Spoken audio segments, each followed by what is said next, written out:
Hello and welcome to F1 Livery Histories, the channel where we take a look back at the different paint jobs, racing trims and sponsor decals adopted by respective Formula 1 teams throughout the eras. Today we'll be taking a look back at an entrant recognised as the first and only factory-supported team to compete in Formula 1 under the directorship of the Ford Motor Company.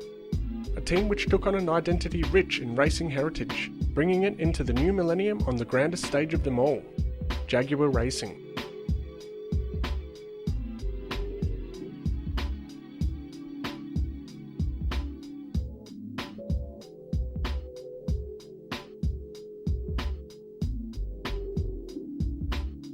Jaguar has long been the pride of British sports car racing, first coming into prominence by winning the coveted Le Mans 24-hour race on 5 different occasions during the 1950s, with cars such as the legendary C-Type and D-Type.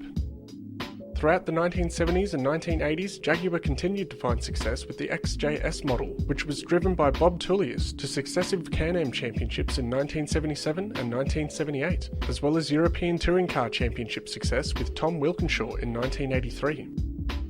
As team manager, Wilkinshaw would oversee Jaguar's rise in the late 80s and early 90s, as the Big Cat once again became the standard of sports car excellence, with the V12-engined XJR series and the team's famous Silk Cut livery, bringing home a total of 3 World Sports Car Championships, 2 IMSA GT Championships, and 2 wins at Le Mans between 1987 and 1991.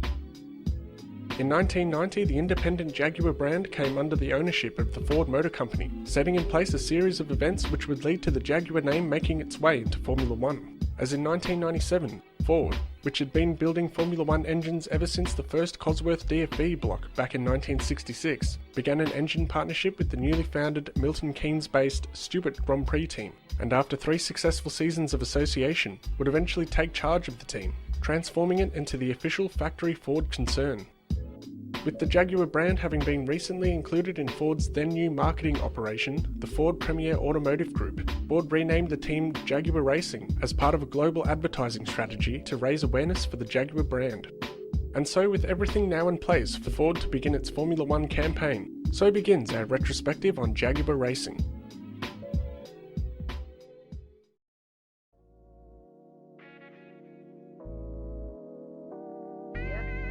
With the Stewart team having transformed into Jaguar within the space of less than a year, it was only natural that the new team would retain some of its existing staff. Among them was the team's technical director, Gary Anderson, who oversaw the design of Jaguar's first Formula 1 chassis, the R1, powered by Cosworth-badged V12 engines. The R1 came painted in green, which is of course the national racing colour of Great Britain, with the major breaking colour coming in the form of the red and white company colours of investment banking firm HSBC, which had previously sponsored the team since its Stewart Grand Prix days. HSBC would take up familiar positions on the car's engine case, rear wing and front wing end plates, and was joined by other returning sponsors in Lear, Visteon and MCI, as well as new signings AT&T, Bex, Hewlett-Packard, DHL, Pioneer and DuPont, whilst technical partners Texaco and Bridgestone were seen on the car's nose cone and front wing.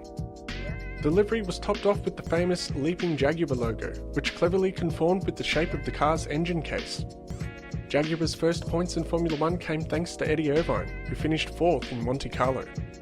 At the same venue the following year, Irvine would net Jaguar its maiden podium, piloting the R2, which was designed by a team headed by Steve Nichols. The Jaguar team would shuffle its management throughout the 2001 season, as team manager Wolfgang Ritzel stepped down in favour of Bobby Rahal, whilst former Formula 1 world champion Niki Lauda was also eventually brought in.